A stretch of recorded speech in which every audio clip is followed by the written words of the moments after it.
Praise the lord. సమస్త స్తుతియు ఘనత దేవునికే చెందునుగాక. ఆమెన్. చెప్పండి, ఆమెన్. క్రీస్తు యేసునందు ప్రియమైన వారలారా, మన ప్రభువును రక్షకుడునైన యేసుక్రీస్తు వారి ఉన్నతమైన నామంలో ప్రైజ్లిన్ గాస్పెల్ ఛానల్ ద్వారా వీక్షించుచున్న మీ అందరకు శుభములు మరియు వందనములు తెలియజేస్తూ ఉన్నాం. మీ అందరి కొరకు అనుదిన ప్రార్థనలో మీ కొరకు ప్రార్థన చేస్తూ ఉన్నాం.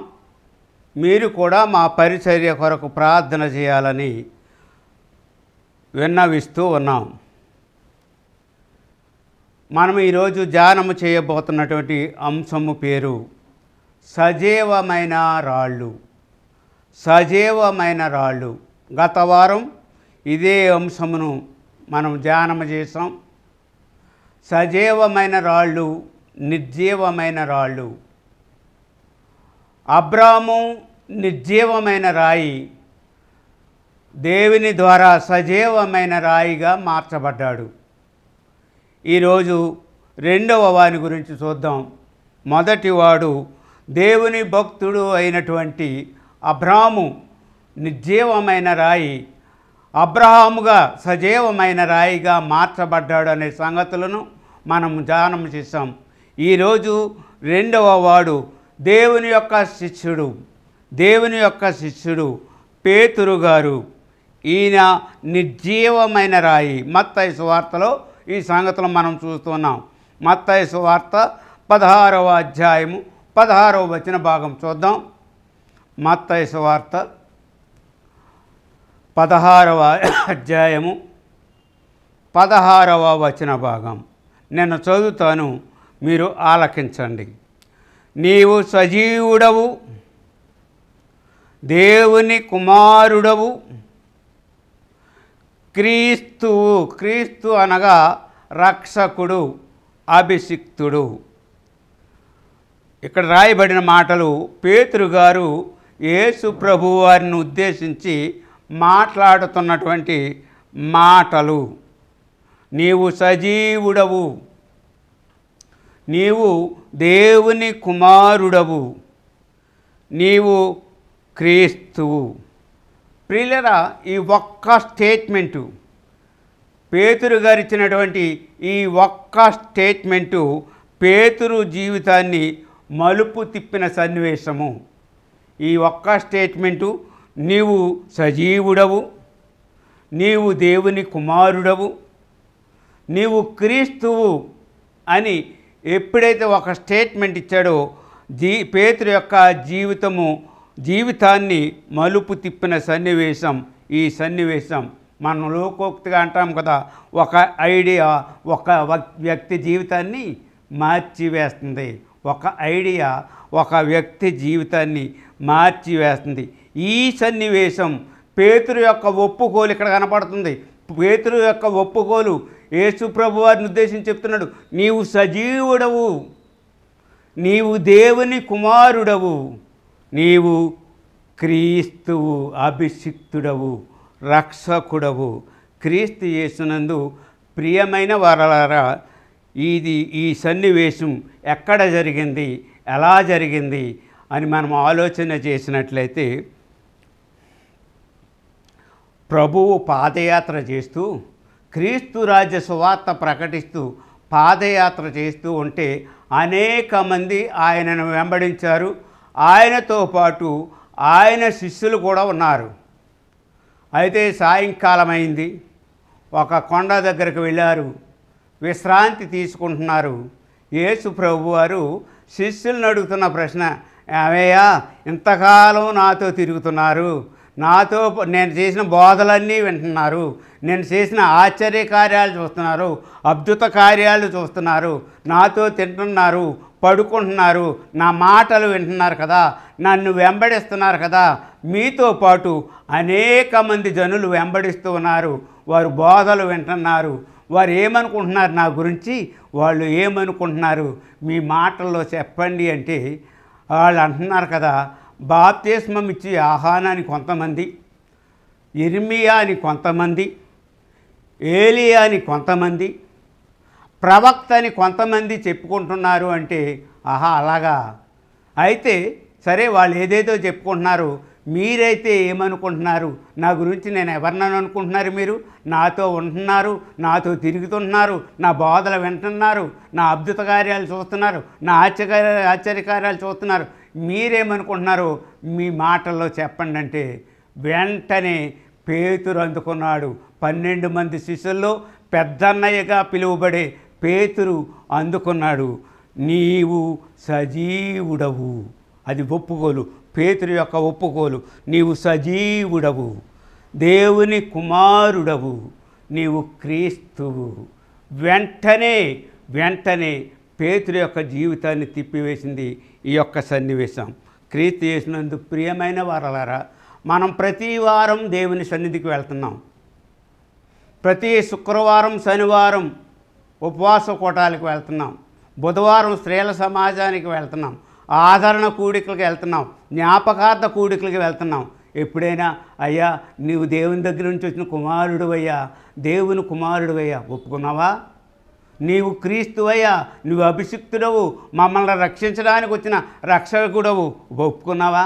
అయ్యా నీవు సజీవుడవు, నీకు మరణం ఉండదు, ఆత్మీయంగా నువ్వెప్పుడు సజీవుడవు ఒప్పుకున్నారా? పేతురు ఒప్పుకున్నాడు. క్రీస్తు యేసునందు ప్రియమైన వారలారా గమనించండి. వెంటనే యేసు ప్రభు అన్నారు, నీ పేరు ఇక నుండి సీమోను కాదు, పేతురు అనగా పుట్టినోడు అంటాడు రాయి. ఈ బండ మీద, నా బండ మీద, ఈ రాయితో నేను సంఘమును కడతాను. రూపాంతరము ఒక్కసారిగా ఎప్పుడైతే దేవుడని ఒప్పుకున్నాడో, ఇంతకాలం వెంబడించాడు, యేసయ్యను వెంబడించాడు, తిన్నాడు, తాగాడు, విన్నాడు, చూచాడు, కానీ ఒప్పుకోలు లేదు. ఇదే నాన్న ఒప్పుకున్నాడు పేతురు. వెంటనే పేతురు యొక్క స్థాయి మారిపోయింది. ఎంతో దేవుడు ఆనందించాడు, సంతోషించాడు. నీవు ఇక నుండి పేతురు అనగా రాయి, ఈ బండ మీద, ఈ రాయితో సంఘమును నిర్మిస్తాను. క్రీస్తు యేసునందు ప్రియమైన వారలారా సాక్ష్యం, ఒక్కసారి మీ సాక్ష్యం ఆలోచించండి. ఎప్పుడైనా మనం ఒప్పుకున్నామా? నిజదేవుణ్ణి ఒప్పుకున్నామా? సజీవమైన రాయిగా మనం ఒప్పుకున్నామా? నీవు సజీవుడవు. ఒక్క సన్నివేశం చెప్పనా మీ అందరికీ తేలిగ్గా అర్థం అవడానికి. నేను ఉపాధ్యాయుని కాబట్టి నా మాటల్లో నేను చెప్తాను. హై స్కూల్లో 6వ తరగతిలో ఎలిమెంటరీ స్కూల్ నుంచి వచ్చి జాయిన్ అవుతారు. జాయిన్ అయినప్పుడు విద్యార్థుల యొక్క మనోభావాలను తెలుసుకోవడానికి, వాళ్ళ మానక స్థితిని అంచనా వేయడానికి, వాళ్ళకి ఏ విధంగా బోధించాలో తెలుసుకోవడానికి పిల్లల్ని పిలుస్తాం. ఎవరిని పిలుస్తామంటే బాగా తెలివైన వాడిని పిలుస్తాం. రే ఎలా చెప్తున్నాను రా, పాఠాలు అర్థమవుతున్నాయా, ఇంకేమైనా మార్చాలంటే వాడు మంచివాడు కదా, ఎప్పుడూ చెడ్డ మాట్లాడడం. ఏమంటాడండి, అయ్యో చాలా బాగా చెప్తున్నారని, చాలా బాగా అర్థమవుతుంది. పిల్లలు ఏమనుకున్నారా నా గురించి?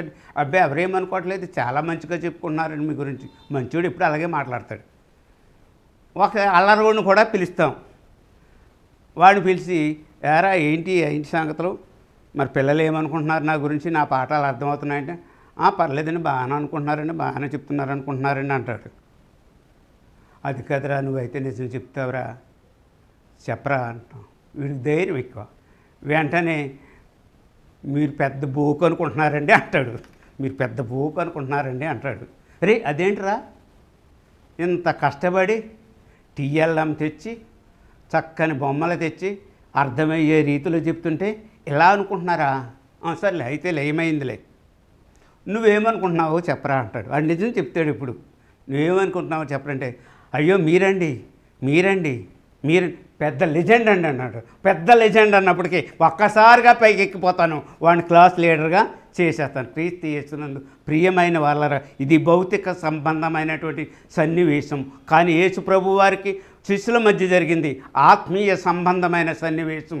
ఏమనుకుంటున్నారు నా ప్రజలంటే, బాప్తిస్మం ఇచ్చి యోహాను అంటున్నారు, ఏలియా అంటున్నారు, ఇర్మియా అంటున్నారు, ప్రవక్త అంటున్నారు, కానీ ఒక్కడు కూడా మీరు నిజమైన దేవుడని ఎవరు చెప్పారని అనలేదు. సరికదా, మీరేమనుకుంటున్నారంటే 11 మంది శిష్యులు నోరెత్తలేదు, కానీ పెద్దన్నయ్యగా పేతురు చెప్పాడు, నీవు సజీవుడవు, నీవు దేవుని కుమారుడవు, నీవు క్రీస్తువు. వెంటనే ప్రమోషన్ వచ్చింది.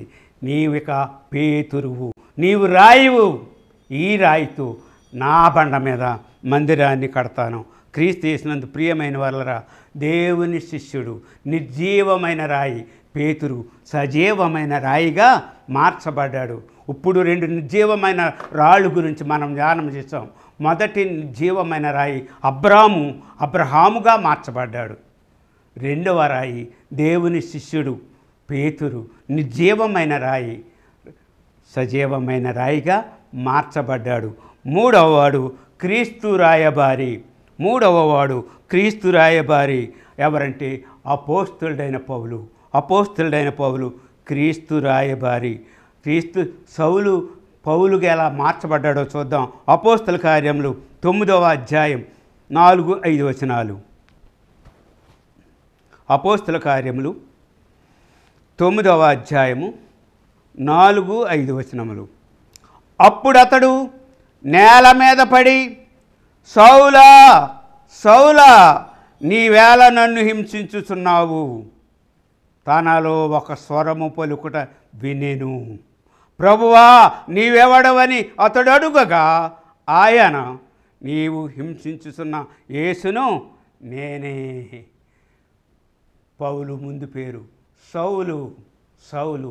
నిర్జీవమైన రాయి సజీవమైన రాయిగా మార్చబడ్డాడు. వెంటనే పౌలుగా మార్చబడ్డాడు. సౌలుగా ఉన్నప్పుడు క్రైస్తవులను హింసించాడు, క్రైస్తవులను చంపించాడు, స్త్రీలను పిల్లలను చెరసాలలో పెట్టాడు. వారిని బాధించినటువంటి సౌలు ఒక్కసారిగా దేవుని స్వరము విన్నాడు. సౌలు పౌలుగా మార్చబడ్డాడు. నిర్జీవమైన రాయి సజీవమైన రాయిగా రూపాంతరము చెందాడు. అబ్రహాముగా రూపాంతరము చెందాడు. పేతురు రాయిగా రూపాంతరము చెందాడు. సౌలు పౌలుగా రూపాంతరము చెందాడు. క్రీస్తు యేసునందు ప్రియమైన వారలారా, రూపాంతరము చెందటమే కాదు, అనేక పత్రికలను రాశాడు, సంఘాలను స్థాపించాడు. క్రీస్తు శ్రమ మరణ పునరుత్థానములను గమనించండి. పత్రికలు రాశాడు, సంఘాలను స్థాపించాడు. క్రీస్తు శ్రమ మరణ పునరుద్ధానాల గురించి పౌలు ప్రకటించిన రీతిగా ఎవరూ ప్రకటించలేదు. ఒక భక్తుడు రూపాంతరము చెందాడు, ఒక దేవుని శిష్యుడు రూపాంతరం చెందాడు. రాయబారి ముగ్గురు నిర్జీవమైన రాళ్ళు, వాళ్ళ జీవిత సన్నివేశాలను మనం ధ్యానం చేసాం. క్రీస్తు యేసునందు ప్రియమైన వారలారా, ఒక ఒప్పుకోలుకు పేతురు ఒప్పుకోలు మనం కూడా ఒప్పుకుందాం. నీవు సజీవుడు, నీవు దేవుని కుమారుడు, నీవు క్రీస్తు అని ఒప్పుకుందాం. నిత్యరాజ్యానికి వారసులు అవుదాం. అట్టి కృప పరిశుద్ధాత్మ దేవుడు మనందరకు అనుగ్రహించునుగాక. ఆమెన్. ఫ్యానేనా.